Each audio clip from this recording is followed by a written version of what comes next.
Monggo dipun aturaken sampun lagunipun wonten Bocah Gunung. Sesarengan Nyu Arista. Semangga katon. Semangga. Iya.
Mau kalingan gunung. Gunung apa? Non? Kalingan gunung? Iya ya gunung melewati temenan. gunung. Iya betul kan. Lenyung malah wis kang gunung, ya. munggah, mudun, terus munggah, mudun orang tekan-tekan kok. Tapi kan berarti melewati gunung loro ya Mas ini. Orang tegese ning nang nggonmu ana gunung. Anak. Tapi kan ora digawa mbok yuk. Ya ora digawa lah Mas di gunung digawa. Ya maksudnya kabotan. Gunung Lembar. Ya ora, gununge kayane menten dhuwur nggonku sending karo Mbak Siti. Ning biasane gunung kan ana watune. Heeh. Ya, terus ana sing cilik krikile. Ya ana lah ana ya. Gunung akeh krikil. Nah, ngisor gunung ana sawahe. Nah, biasanya angger sawah mesti ana bolongane welut. Nah, ya, pancen bener. Mesti ya. Akeh welut pancen. Oh iya. Heeh. Welutnya akeh banget loh. Apa maneh nang kene kayane akeh welut. Makanya maksudnya daerah mriki lho. Oh, nang sawah. Ya kan kata sawah berarti kata welut. Wong ana gunung ya ana sawah. Heeh. Ana sawah ya ana welut. Mangga. Kepriwe welute maju. Mangga dipun aturaken le.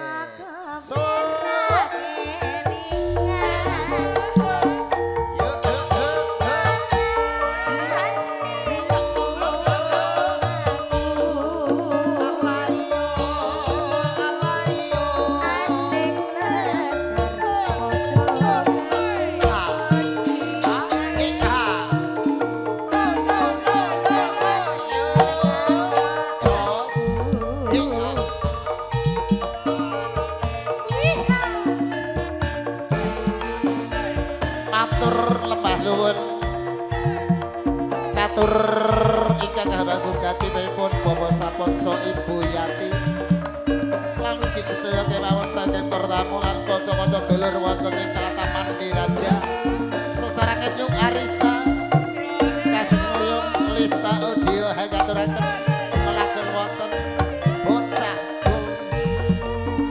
nginang karo milo.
pun candungan. Pripun sih? Wong joget ngoten nggih. Nggih Bu Buket. Hajat nggih Bu Yati. Turene Bu Yati niku nek calung buket nggih Bu.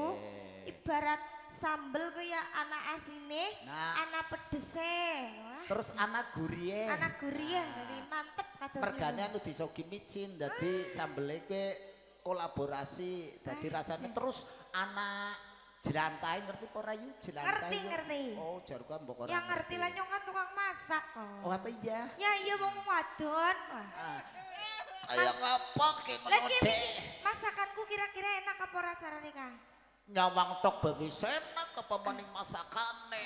Kira-kira nek nyambel pedes ora? Kayane lah wis ora karo-karuan temretet. Ah iya nyong wis seneng sing pedes paling. Soale genah kaya wis jenengan kowe ya paribasan lomboknya lombok cengis, lombok rawit. Oh iya. Nah, Tegese lombok cengis apa? ya pedes nek Oh, cilik tapi pedes. Mangga. Apa kowe ra